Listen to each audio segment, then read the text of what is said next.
Hi there.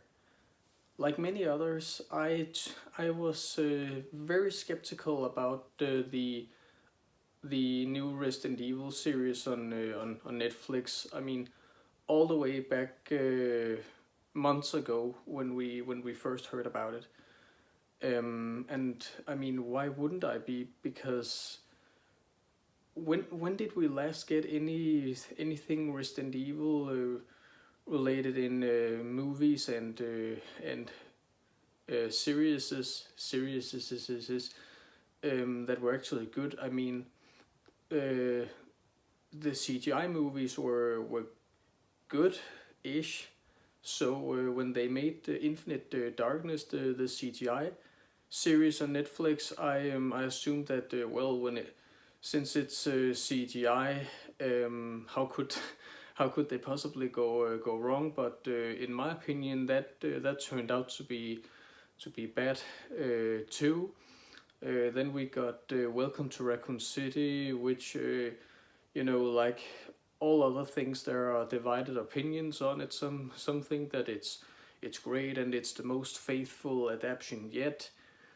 Personally, I think that too was a piece of trash. I know I'm impossible to, or I sound impossible to satisfy, but I really don't believe I am.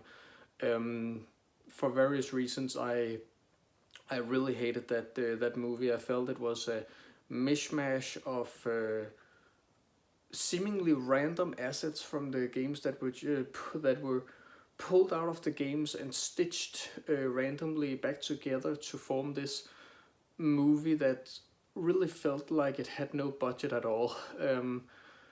So flash forward to this franchise, and I won't go into the yeah, okay, a bit into the casting. Uh, Much like Welcome to Raccoon City, where the main debate was on how Leon didn't look like Leon from the games, and many people, just as many people who didn't approve of him, just as many were like, "Oh, he is the best looking Leon until now," and much in the same vein. I mean, since these are all original characters in this new show, many were fine with it, and with one obvious example that has really been a controversy. I mean, again, since they're original characters, I can't really be mad at them. Um, but quick to judge and all that. So and because I had been burnt as many times as I had, like I said, with Welcome to Raccoon City and Infinite Darkness and the Anderson movies, not to forget.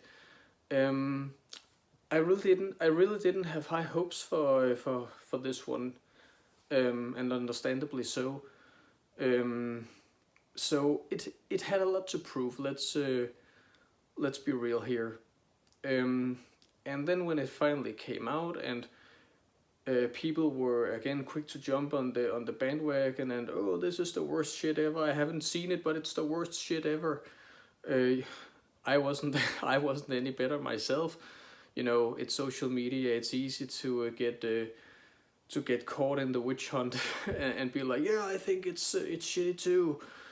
But nevertheless, as a Resident Evil fan, I felt obligated to watch it myself, despite my prejudgment, prejudice, whatever, um, and give it a fair shot. And so today, sat down, watched it from beginning to end. Started at 12 in the afternoon and finished around midnight. So I did take breaks every now and then. Also to sit back after every episode and kind of digest what I had just watched. And gotta say, I am positively surprised, but not in the way that you think, because the first this series is 8 episodes long, typical for a Netflix show, and so the first 3 episodes I thought were boring. First of all, I thought that this show takes place in 2 timelines. There is 2022, 3 months before the outbreak, and then it flashes forward to 2034, I believe, where this character that we get to know in 2022, she has become an adult and is fighting to survive in this post-apocalyptic London, trying to survive zombies, or zeros as they are stupidly called.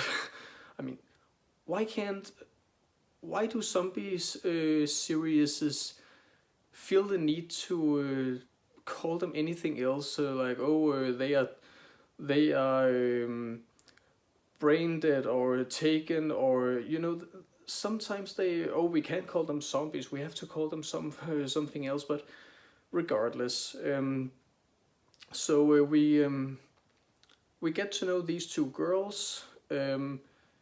Jade and I can never remember the other one. Jade and her twin sister just moved to this new town, New Raccoon City, with their father Albert Wesker, canonically the same Wesker who we have known throughout all the games. And initial first impressions really weren't great. I hated Jade with a passion.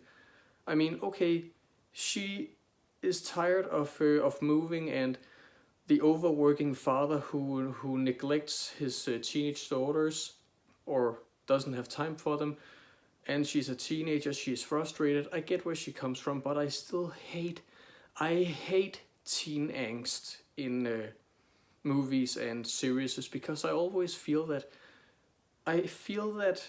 Hollywood thinks that you can't have teenagers in a movie without them being assholes, which is also why I hate high school scenes, because it's always something about bullying. And true enough, minor spoiler, but Billy, that's her name, the other sister, she I was about to say she gets into a fight in the first episode, but it's more like she's ruthfully attacked. Very one-sided fight, where all of the other students, they're just like filming with their smartphones, and I'm sitting there in my couch like, help her, for God's sake.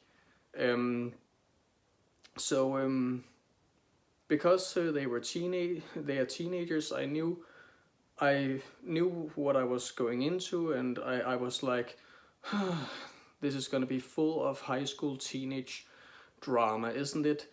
And no, not really.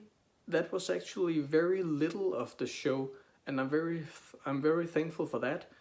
But also, while my first impressions of Riley again were very bad, she grows a lot.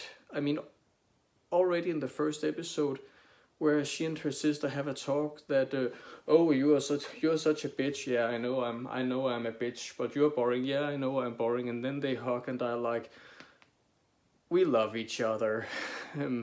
So you get to see a side of Jade already then, where she's not being just a teen angst bitch. I use that word a lot. Sorry. But anyway. So the first 3 episodes, like I said, really boring to me. Not a lot happened. Not enough, at least. I wasn't hooked.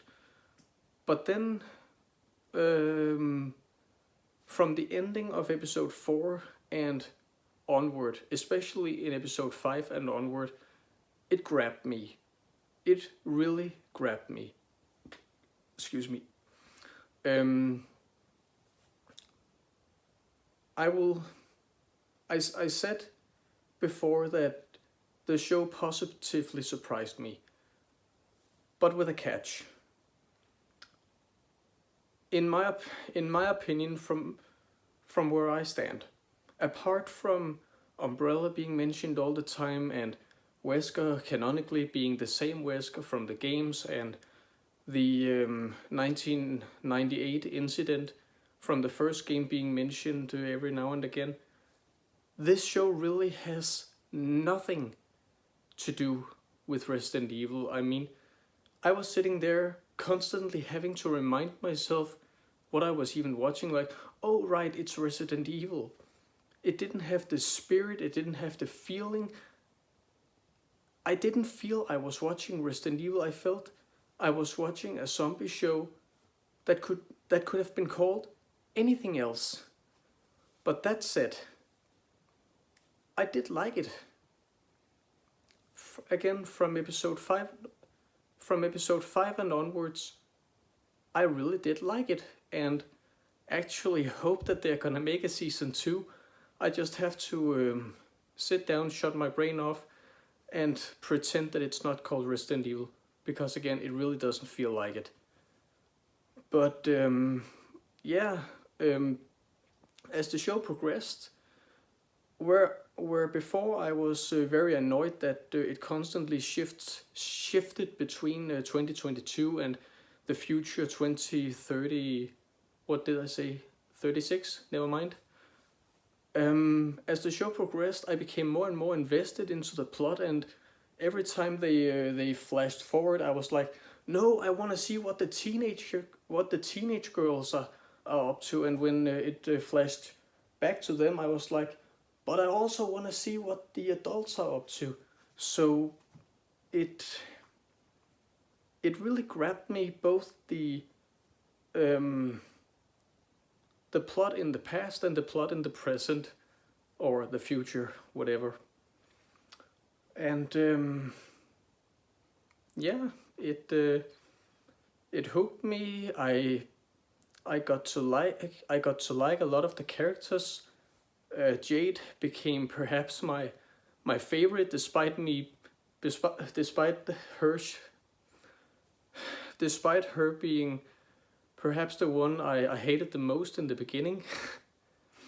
So I guess that just goes to show that a lot can change, because the two, I mean, especially in episode 5, I think it was, where, without spoiling too much, the sisters search for clues, hint hint, and they have a lot of great moments, like, this isn't happening, this is so surreal, because they really have to get to grips with this new reality that their life is not as normal as they had wanted it to be.